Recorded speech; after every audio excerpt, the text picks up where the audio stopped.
Buenas tardes a todos los que a todas y todos los que nos están escuchando en este minuto. Viernes 18 horas se transmite nuestro programa por los canales de Radio Universidad del Biobío. Estamos en el programa Conversemos, un programa de AFACADUBB, y en este minuto estamos con un coanimador de lujo y un entrevistado de lujo. No digo que los otros no lo hayan sido, ¿no? Pero tengo que decirles esto porque tengo que lanzarles piropos también. Sí. La única dama del set tiene que hacer su función. Buenas tardes, don Roberto Burdiles. Muy buenas tardes, Cristina. Muy bien. Nervioso. No estoy acostumbrado a este tipo de programas, pero sí muy, muy convencido de que es un espacio tremendamente importante que nos puede abrir discusión, debate y reflexión en torno a nuestra vida universitaria. Así que rescatar agradecido. Un poco nuestro espíritu crítico, rescatar un poco nuestra posibilidad de discrepancia, de reflexiones, y eso pretende este programa en buenas cuentas. En buenas cuentas, en resumen, hacer universidad. Si eso es universidad. Sí. Lo demás es, como digo yo, si no es aquí, ¿dónde? ¿Dónde? Así que también saludamos a nuestro entrevistado de hoy, o sea, nuestro conversador de hoy, digamos, mejor, ¿no? Sí. Don Rodrigo Ortiz Salgado. Hola, Rodrigo, ¿cómo estás? Hola, muy bien. ¿Tengo que decir buenas tardes o buenos días? Buenas tardes. Muy bien. Buenas tardes. Bueno, él es sociólogo de la Universidad de Concepción, cursó el posgrado magíster en intervención social en la Universidad del Biobío, así que además exalumno. Así es. En el año 2015 fundó el programa de investigación en docencia y aprendizaje de la Universidad del Biobío, que ya vamos a conversar acerca de eso. En el año 2022, en conjunto con la editora de la revista de Pedagogía del Derecho y Pedagogía Universitaria de la Universidad de Chile, fundaron la Red de Investigación en Docencia y Educación Superior en América Latina. En esta trayectoria, su área de interés se asentó en la investigación sobre prácticas docentes y en el crecimiento institucional del desarrollo académico de la docencia. Así que con todo este camino recorrido, vamos a conversar hoy del tema enseñanza-aprendizaje y la universidad del siglo XXI. Temazo, ¿ah? Temazo. Es un tremendo tema. Un tremendo tema, porque además con toda esta revolución que se viene con la inteligencia artificial, vamos a cerrar el siglo XXI muy complejo con el proceso de enseñanza-aprendizaje. Así que vamos a ello, a conversar acerca de esto, a dejar en nuestros auditores las reflexiones correspondientes, porque no tenemos ninguna posibilidad de agotar el tema en este set, en estos 45, 50 minutos de conversación. Así es que seguramente lo vamos a dejar instalado para reflexiones futuras de nuestra comunidad universitaria.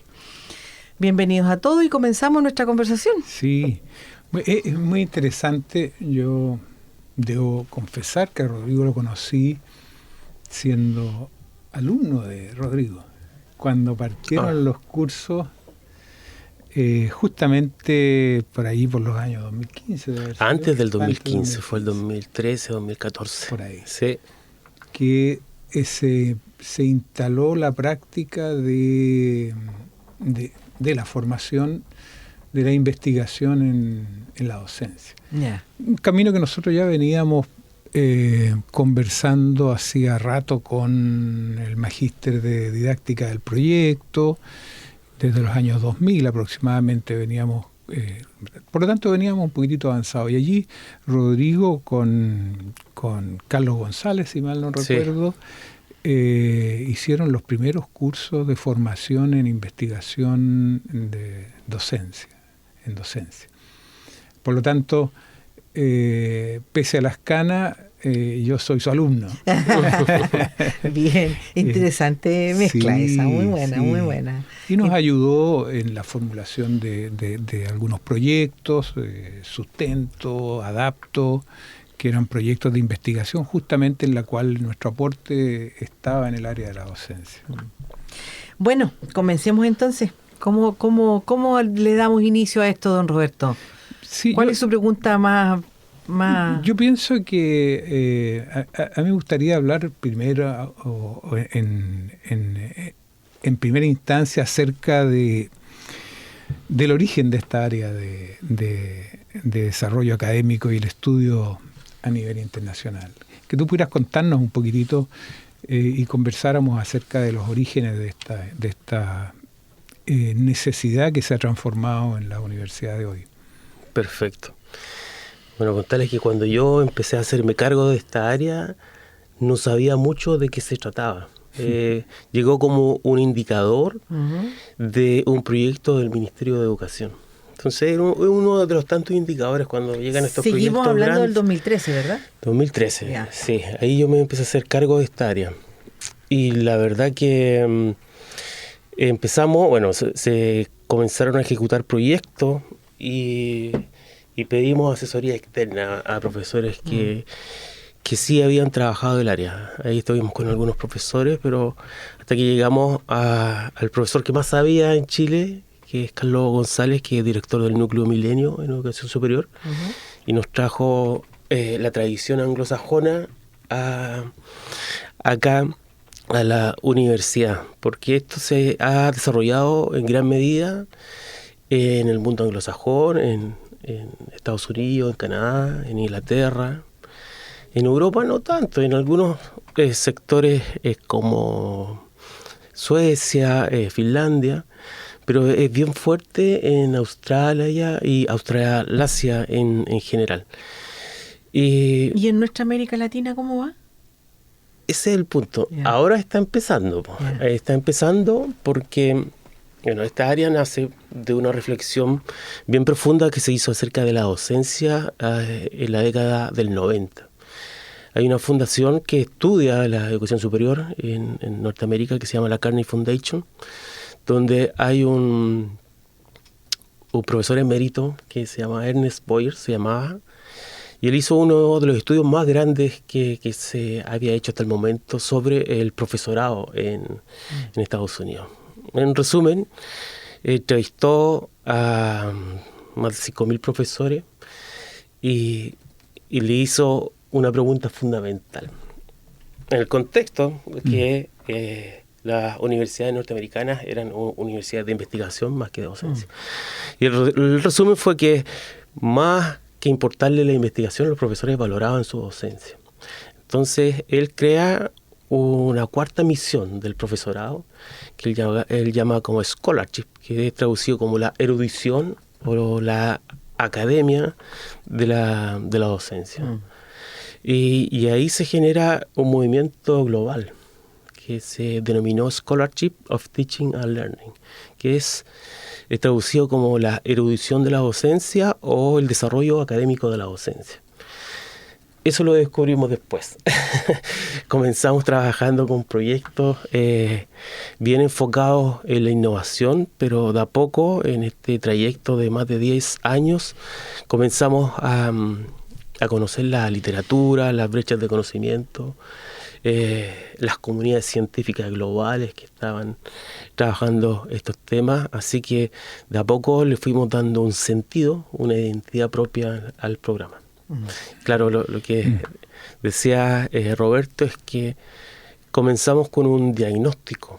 Entonces, bueno, yo asesoraba a los profesores en sus investigaciones porque aquí hay un cliché que los profesores son expertos en su disciplina, pero no necesariamente en cómo se investiga la enseñanza de la disciplina. Claro. Entonces yo los asesoraba, hice un diagnóstico a nivel institucional con todos los académicos que estaban trabajando estos temas, y a partir de ese diagnóstico, con un análisis cualitativo, creamos este programa a partir de las necesidades detectadas por el profesor. ¿Y se puede saber a grandes rasgos cuáles fueron las necesidades que detectaron en ese diagnóstico? Sí, claro.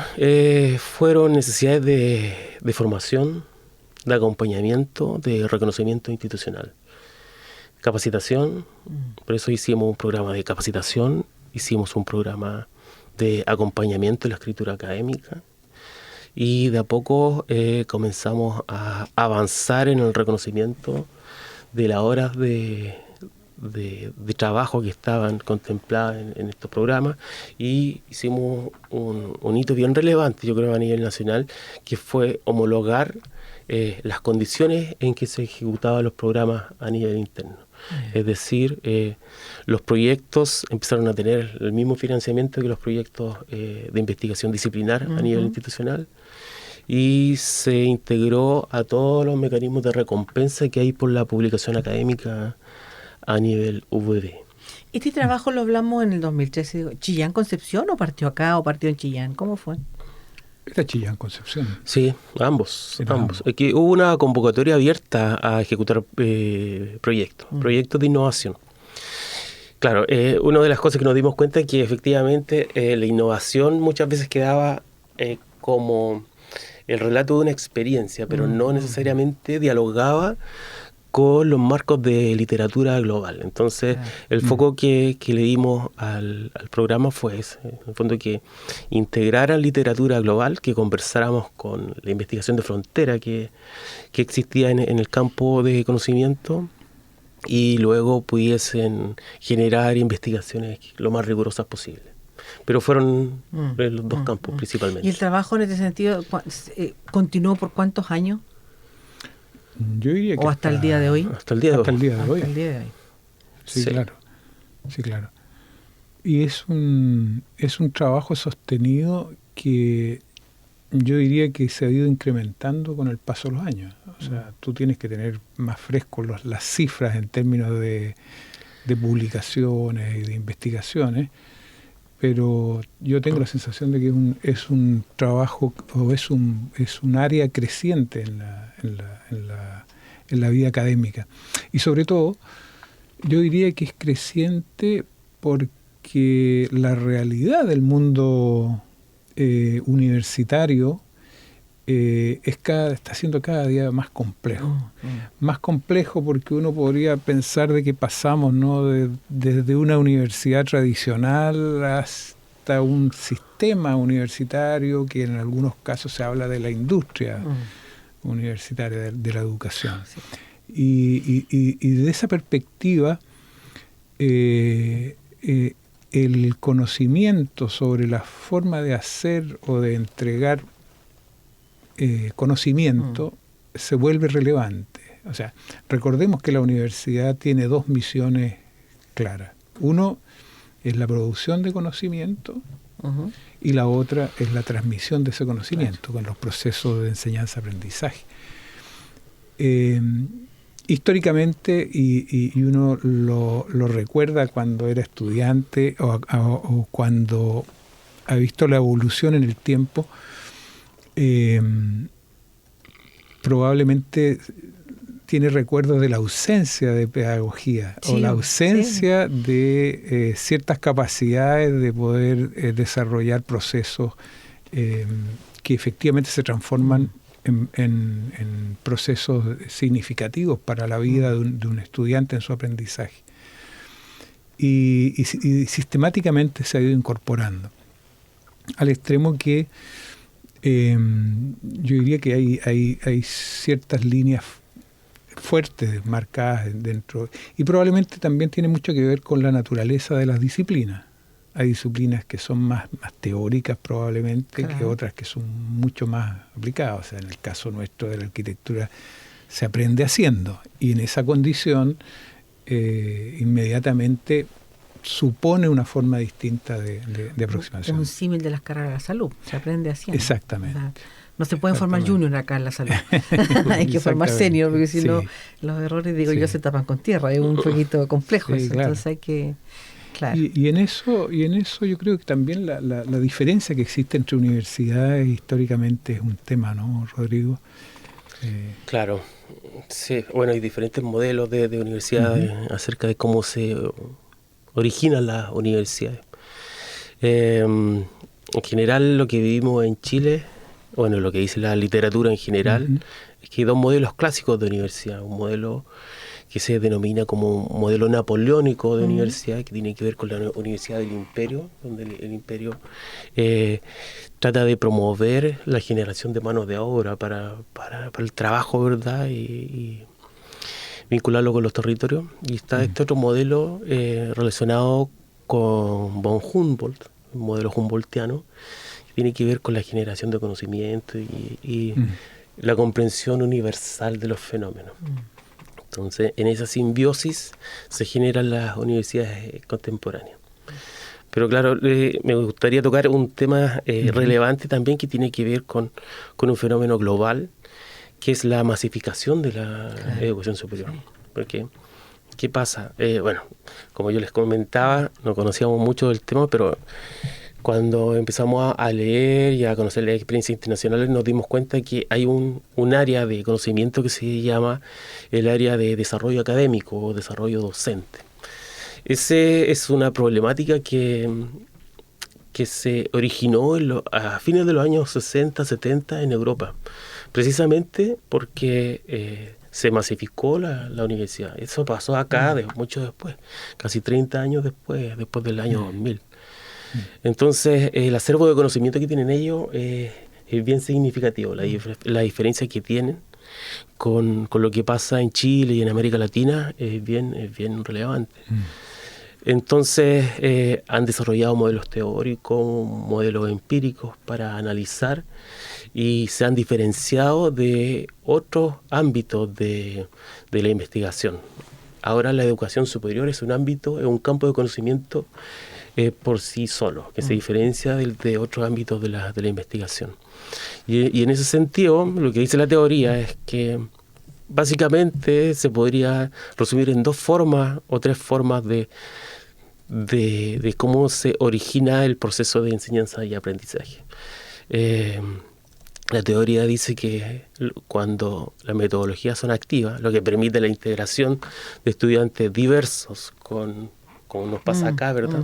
Con trayectorias, con historias personales, con diferentes características, pero a medida que se implementan metodologías activas, los estudiantes desarrollan conocimientos profundos. Y esos conocimientos profundos son los conocimientos que quedan para toda la vida. Claro. Cuando las metodologías son más conductistas, son más concentradas en el contenido, el estudiante también estudia para la prueba y al final no aprende mucho. Eso se denomina aprendizaje superficial. Entonces, esas son las 2 maneras de entender este gran ecosistema de la universidad que depende de muchos factores. ¿Y en cuál dirías tú que estamos nosotros como Universidad del Biobío? Esta es una pregunta difícil, pero es importante saber en qué crees tú, con tu experiencia, con todo tu análisis respecto al tema, en cuál de los 2 ámbitos está la Universidad del Biobío. O sea, yo creo que desde la creación de la unidad de gestión curricular y monitoreo se creó un área importante de apoyo a los docentes que ha tenido efectos que son importantes. Aprovecho de mandarle un saludo a todas las compañeras de allá que las queremos mucho. Y ellos han hecho un trabajo bien valorable y que ha avanzado hacia el mejoramiento de las enseñanzas, a la inclusión de tecnología, a la inclusión de metodologías activas. Pero yo creo que no es poco frecuente escuchar a nuestros estudiantes que estudian para la prueba, usando la frase que tú dijiste recién. ¿Cómo hay ahí un divorcio entre el trabajo que se hizo y el alumnado? Sí, bueno, hay datos que se han tomado por diferentes centros de investigación que hablan un poco de eso. Yo creo que, bueno, no voy a dar los datos, no quiero quemarme. Pero claro, yo creo que hay que avanzar en eso. Efectivamente, como tú dices, hay brechas importantes en relación a eso, a cómo los profesores desarrollan sus clases y cómo los estudiantes abordan su aprendizaje. Hay brechas importantes en relación a otras universidades. Y yo creo que hay un... Es interesante cómo vamos aproximando este tema, ¿no? Porque un ámbito, cuando uno lo aborda desde la teoría, claramente puede decir, no, estamos bien, no estamos bien, o vamos en camino. Pero hay más variables que entran a jugar en este circuito, digamos. Y una de ellas yo creo que es la realidad sobre la educación superior en Chile. Es decir, y no solo en Chile. Yo tenía datos por ahí en la televisión francesa, digamos. Hay un reportaje que habla de lo que está sucediendo con la educación superior en el mundo a nivel global y que no es muy distante de lo que está sucediendo aquí. ¿no? Ellos hablan cómo la matrícula, por ejemplo, en las universidades de Estados Unidos bajaron un 11% en la última década. Y países equivalentes a nosotros en términos de desarrollo, como es el caso de Corea del Sur, ellos tienen planificado y están preocupados porque una matrícula que tienen de 280.000 estudiantes de educación superior de aquí al 2040 estiman que se va a reducir a 220.000.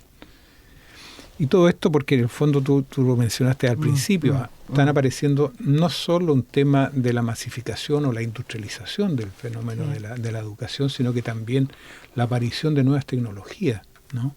Que nos hace necesariamente que pensar o profundizar en estos temas. Claro, y entendiendo que todo esto es multicausal, pero claro, yo creo que hasta debe tener mucho que ver con esto de la tasa de fecundidad que tenemos en este minuto. Ese es otro. O sea, un factor súper importante. Al menos Chile está con un 0,99. O sea, estamos hablando de que cada mujer en edad fértil tiene menos de un hijo. Entonces, esta situación que, si bien es cierto, en este minuto todavía no nos impacta de lleno, viene un futuro complejo en ese sentido también. Por otro lado, yo recuerdo que en la última encuesta del INJUV dice claramente, primera vez que aparecen los albores en que nuestros estudiantes, entre los 19 y los 29 años, ya no solo tienen la universidad como un fin, sino que también les aparecen muchas otras formas y muchas otras alternativas de continuar vida. Entonces, claro, eso es lo que está sucediendo, esto es lo que está sucediendo, por ejemplo, en Estados Unidos y en ciertos países de Europa, de que están incluso generando asociaciones entre las propias universidades, se están fusionando universidades justamente porque ven que ya no tienen los espacios para la educación tradicional. Y están apareciendo muchos programas online o de capacitaciones que los chicos tampoco quieren endeudarse, ¿no es cierto?, por 20 años o 30 años, sino que quieren rápidamente ingresar al sistema laboral, habilitándose con algún tipo de curso. Entonces, lo que está empezando a suceder y lo que está empezando a suceder en Chile, yo creo que no está ajeno a eso que está sucediendo. Fíjate que, haciendo memoria, en Chile para el año 81, cuando se desarrolla la reforma, ¿no es cierto?, educacional del año 1981, Chile tenía una población de 15 millones de habitantes y tenía 8 universidades del Estado. Y hoy, ¿no es cierto?, que la población subió de 15 millones a 19 millones y algo, y fracción, existen 55 universidades, ¿no? Entonces, cuando uno mira esos datos, cuando uno mira, por ejemplo, lo que está sucediendo en ciertas carreras que son como las más solicitadas, por ejemplo, psicología, titula 8.200 estudiantes al año, es decir, más o menos a una tasa de 22 psicólogos al día, ¿no? Y con un 61% de empleabilidad según los indicadores y con una renta aproximada de 870.000 pesos. Y así uno podría pensar lo mismo con ingeniería comercial o en el caso que yo manejo más datos, como en el caso de arquitectura, que de aquellos años antes de esta reforma, ¿no es cierto?, se recibían 150 arquitectos. Hoy día se reciben alrededor de 1.400, 1.500. Claro. O sea, en un año tú recibes lo que se recibía en 10 años antes de la reforma. Por supuesto, ¿qué uno puede decir que es positivo? Es positivo el acceso a la educación superior, por supuesto. Pero lo que no creo que esté a la par con eso es dejarlo abierto. Y la movilidad social que se esperaba tener. Exacto. Y dejarlo abierto al mercado. Claro. ¿No? O sea, teniendo tantas necesidades como país, ¿no?, donde las carencias de tipo sanitaria, ¿no es cierto?, en el área de salud, las carencias que existen en términos de pensiones, ¿no? Tener concentrado todo ese volumen, como tú dices, para la formación de gente que eventualmente va a tener una empleabilidad precaria, digamos, tanto como renta como... Tenemos mucho digno profesional universitario manejando Uber, por ejemplo. Exacto. Sí, ¿Qué piensas de esto? ¿Cómo vamos a enfrentar todo esto que viene? ¿Cómo crees tú que podemos...? Sí, me gustaría agregar un dato que bueno, el año pasado la Universidad Diego Portales, a través de un centro que tiene sobre empleabilidad, estimó en 1.200.000 jóvenes profesionales que están subempleados. Claro. Es decir, que no trabajan lo que estudió. Claro. Ese es un dato muy fuerte que hace abrir la discusión sobre lo que tú dices, el futuro de la universidad y la concentración que hay en la matrícula. Claro.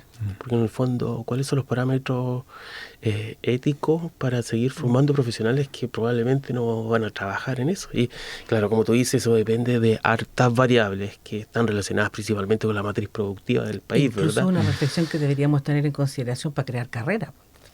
Exactamente. Entonces son cosas que deben hacer pensar, abrir la discusión acerca del sentido de la universidad, de los principios y los valores que debería tener una universidad, y también deben hacer sentido también para ampliar las líneas de acción que tiene la universidad, principalmente en la vinculación con el medio y en cómo el conocimiento que se genera puede ser transferido a los territorios y a otras comunidades, tanto territoriales como académicas. Sí. Pero es algo que se tiene que discutir, es algo abierto, como dice, un fenómeno global. Claro, y el tema, lo riesgoso de esto es que no podemos ser reactivos, porque como dice Claro. tendríamos que estar anticipándonos lo suficiente como para poder hacer reconversiones, sobre todo pensando que nuestras instituciones en general, las públicas, estatales, una de nuestras debilidades es la lentitud en los cambios. O sea, tenemos muchas fortalezas, pero una de las fortalezas no es precisamente que nosotros hacemos cambios de un día para otro ni de un año para otro. Nos cuesta un poquito, porque tenemos que consensuar, socializar, esperar, entonces... Sí, y bueno, yo me acordaba de José Joaquín Brunner, ¿no? Que a fines del año pasado él hablaba sobre las universidades y era muy crítico, porque en el fondo él dice que las universidades no surgieron para generar capital humano, mira lo que está diciendo, sino que son herederas de la tradición milenaria, ¿no es cierto? Y uno se supone que la universidad es el tránsito de esa tradición que uno la reformula para poder mejorar las condiciones y calidad de vida de la sociedad. Entonces, la función más bien es como alimentar esa conversación entre la historia y el futuro, ¿no es cierto? Esa es su función. Y su función no es evaluar necesariamente, que sí tiene que haber componentes de realidad, ¿no es cierto?, de gestión y de mercado, pero no es su fin ni su objetivo. Yo recuerdo esa inspiradora frase que nos decían: la universidad como conciencia crítica de la sociedad, ¿te acuerdas tú? Exactamente. Y la conciencia crítica en las universidades en general ha ido disminuyendo mucho. De hecho, es más, entramos en este juego de que el que no piensa como yo es mi enemigo. Exacto. Entonces esa situación en las universidades rompe como su esencia misma. Es decir, percibimos al otro que discrepa de mí como el enemigo, quiere decir que yo mato la discrepancia en una institución donde la discrepancia y el análisis tienen que ser su esencia. Parte de su esencia. Claro, entonces, ¿cómo hacemos eso? Exactamente, sí. Ahí, bueno, me acordé de un par de cosas. Que hay un movimiento que fue la reforma de Córdoba en 1918, que fue una reforma en donde se apeló por la autonomía de las universidades. Claro, porque estaba este modelo de napoleónico que hablábamos, de este control imperial, y ellos lo que apelan es por la democratización de las universidades, por la relación con los territorios, porque se incluyen a a las clases menos favorecidas dentro de la universidad. Y ese fue un movimiento que se difundió y se transfirió en gran parte de América Latina. Hace poco leí un estudio que empiezan a analizar cómo fue la influencia de la reforma de Córdoba, por ejemplo, en la creación de la Universidad Autónoma de México, en Argentina, en Brasil. Y eso pasó el año 1918, hace más de 100 años. Y yo creo que la discusión tiene que ir en relación a eso. Y cuando uno analiza otras universidades, las universidades más modernas del primer mundo, qué sé yo, de las australianas, las inglesas, las norteamericanas, la voz de los estudiantes es algo fundamental dentro del diseño de las políticas. Y no solo la voz de los estudiantes, sino de todos los estamentos que participan. Porque es la manera de lograr legitimidad en las acciones. Y aquí quiero tomar una frase que escuché de Roberto, que me inspiró mucho, que él me decía que la mejor forma de enseñar es a través del ejemplo. Yo creo que eso es lo que debería apelar a ser una universidad, es decir, tener una gobernanza que sea coherente con los principios y valores que la fundan. No sé si tú quieres agregar algo. Qué temazo. Me sorprendió. Nos da para un programa aparte. Sí. Siempre cuando hablo con Roberto aprendo algo.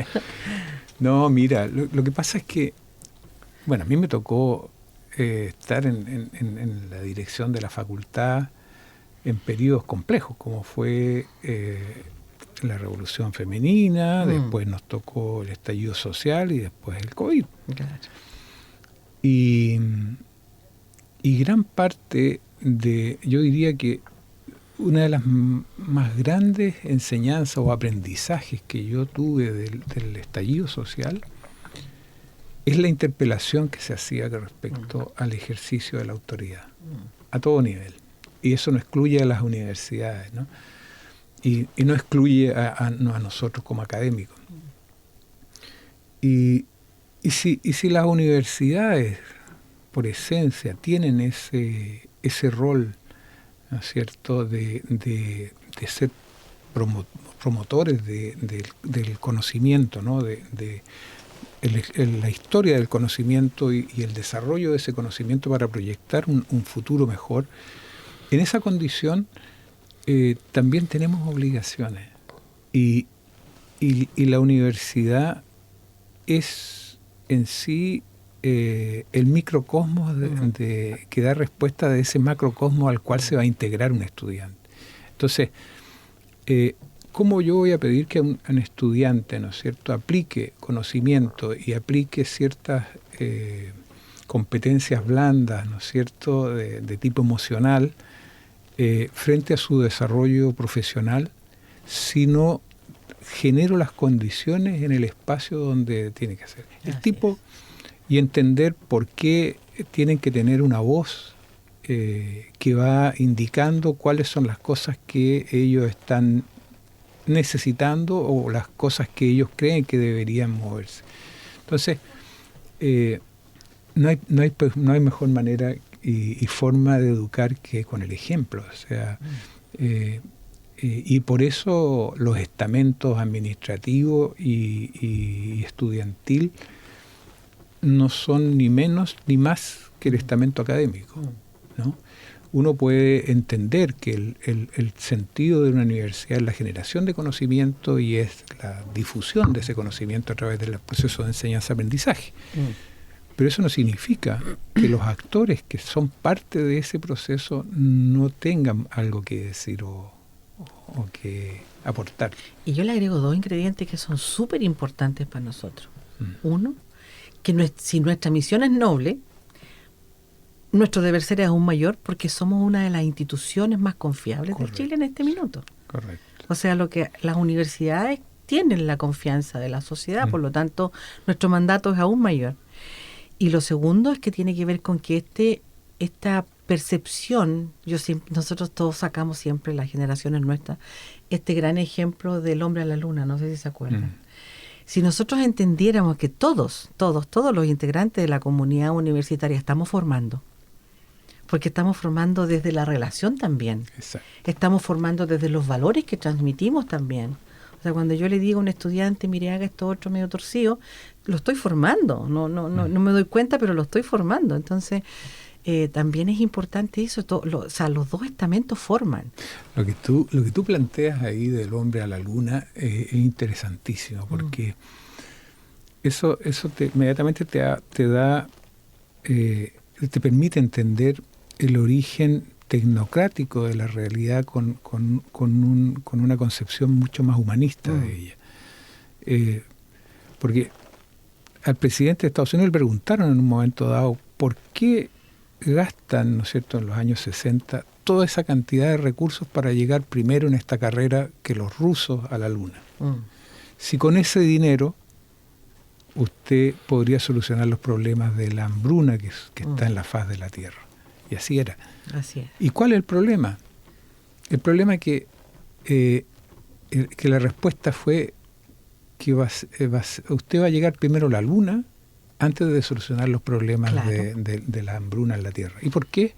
Porque uno es un problema técnico y el otro es un problema social que requiere de tener habilidades y tener un nivel de conciencia, de desarrollo de la humanidad tal que permite abordarlo con cierto nivel de conciencia. Y hasta el día de hoy seguimos llegando a la Luna y no tenemos problemas con la hambruna todavía. Y vamos a llegar a Marte a generar ahí estos mundos, digamos. Interesante, Rodrigo, esto que pones en papel. Sí. Esto de las universidades también como impulsoras de los cambios sociales. Exacto. Sí, y como una forma de formar, valga la redundancia, seres integrales. Seres integrales que tengan habilidades no necesariamente en su disciplina, sino también en relación al otro, una visión de mundo, que tengan acceso al arte, a la cultura, sobre todo en universidades como las estatales, que tienen una misión mucho más seria en ese sentido, y principalmente por las características de los estudiantes que entran acá. Entonces, yo creo que ahí hay algo que debe desarrollarse, y aparte de eso, es por los procesos de legitimación también en las decisiones que se toman a nivel interno. Institucional. Porque eso tiene que ver mucho con el clima y con la forma en que se hacen las cosas, con el compromiso que tienen los funcionarios, los académicos, los propios estudiantes. Cuando la construcción es colectiva, es una construcción que es mucho más profunda y duradera. Sí, bueno, porque es curioso ahí cómo en este proceso leccionario que se ha desarrollado en la universidad, las votaciones simbólicas que han hecho los administrativos dan una realidad totalmente distinta de la que dan el estamento académico. Claro. ¿Te fijas? Entonces, yo creo que esas disociaciones son los temas que tenemos que ir tratando de que la brecha entre ellos sea la menor. Y eso no se hace vía decretos, sino que se hace vía políticas y acciones concretas sobre las cuales tú desarrollas una gobernanza. Al igual que la confianza no se decreta, se gana. Exacto. Bueno, estamos en el programa Conversemos, un programa de AFACAD VB, con una interesante conversación de universidad. Por Dios que me siento contenta hoy día. Estamos hablando de universidad, de la esencia de la universidad, más allá, como decíamos al inicio, en tono de broma, digamos, no somos una empresa que corta palos, somos una empresa que forma personas. Tenemos que vivir eso todos los días, en todo momento. ¿Cómo entra el tema, Rodrigo, en todo lo que estamos conversando, de la formación de nuestros estudiantes y de que son personas integrales, más allá de solo estar incorporando conocimiento disciplinar? ¿Cómo entra en esto todo lo que hablamos de la probidad y la ética en el sistema universitario en este minuto? Bueno, lo que tocamos hace un rato, que tiene que ver con enseñar con el ejemplo, creo yo.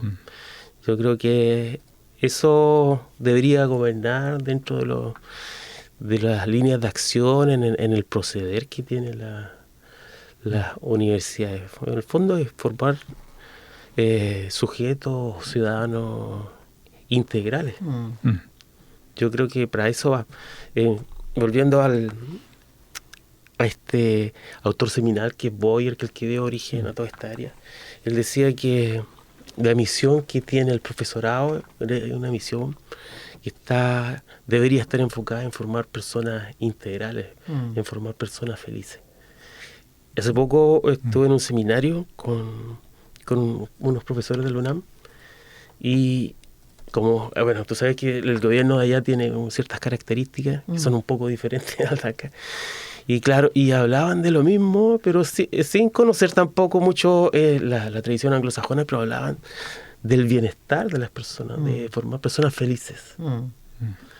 Yo creo que por ahí tiene que ir el camino.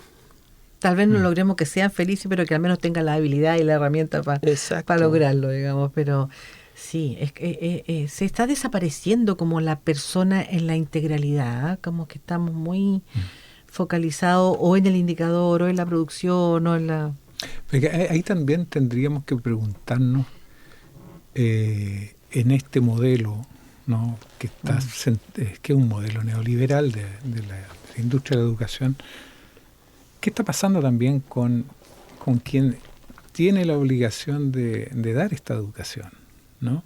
O sea, ¿qué es más importante? Lo que estamos conversando, los procesos formativos de gente que se va a integrar a la sociedad, o es más importante mi carrera académica en la cual tengo que cumplir con cierto nivel de publicaciones, investigaciones y llegar con ciertos estándares, porque eso me va a significar un incentivo, eso me va a significar un grado académico, el grado académico me va a significar un incremento en un ingreso, etcétera, etcétera. O sea,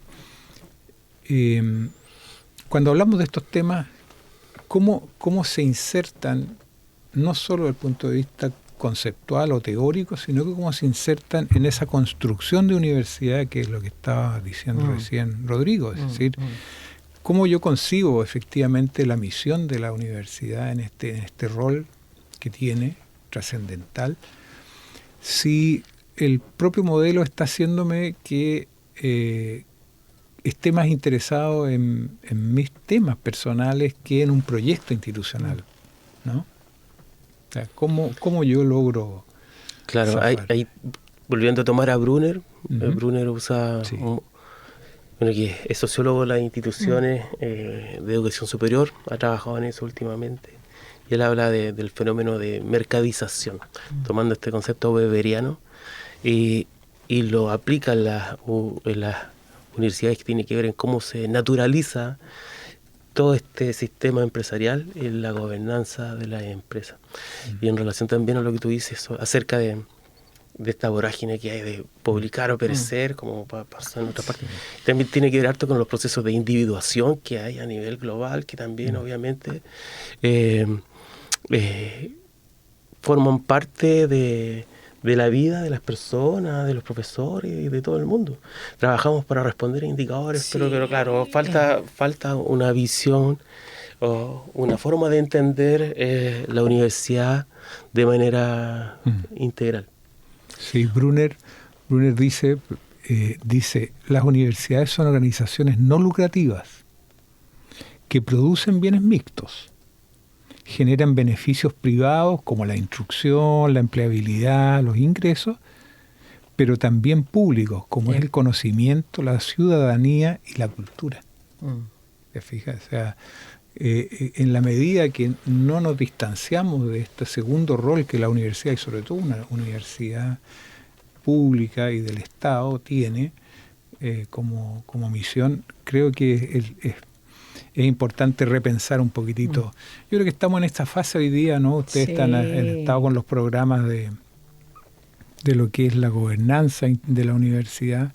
Yo creo que todo esto que estamos conversando, de una u otra manera, debería alimentar esa gobernanza que se pretende instalar.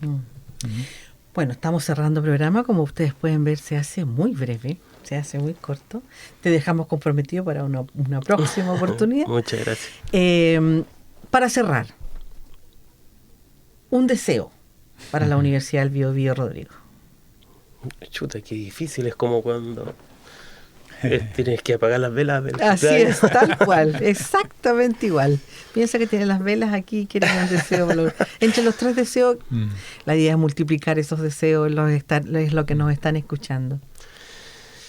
Yo creo que espero que se vuelva una universidad con las características que acabamos de hablar, en donde se puedan integrar las diferentes voces, se trabaje con las divergencias. Existan políticas, ojalá que integren personas y que las decisiones que se tomen sean decisiones colectivas, colaborativas. Parece que estoy un poco sesgado por la elección que estamos viviendo, pero yo creo que eso más que nada. Muy bien. Sí. ¿Roberto? No, comparto plenamente lo que Rodrigo expresa. Yo quisiera que nos detuviéramos con mayor cuidado en nuestra futura gobernanza. Creo que no solo la universidad, sino que el país requiere es una mayor transparencia, la trazabilidad de los procesos y que erradiquemos la discrecionalidad y erradiquemos todo aquello que pueda nublar un proceso como debería ser universitario y de una universidad del Estado. Gracias, muchas gracias por la disposición, gracias por las reflexiones. Este programa pretende eso, generar reflexión, generar discusión, y creo que hoy día hemos logrado instalar temas. Así y en libertad. Sí, así es, en libertad también. Somos, cuando uno tiene que funcionar con cualquier... Trasciende las rectorías, trasciende las políticas del momento, te da una cierta impronta que permite reflexionar un poco más, digamos, porque no están los sesgos de los, ya sea de los partidos, de las personas. Entonces, este espacio pretendemos que sea eso, un espacio de reflexión, de rescatar un poquito también las distintas ideas respecto de las cosas que estamos mirando. Finalmente eso enriquece mucho más la conversación. Gracias, Rodrigo, por estar. Muchas gracias a ustedes. Gracias, Roberto, por la coanimación. Encantado. Y nos escuchamos y nos vemos el próximo viernes. Muchas gracias por la audiencia.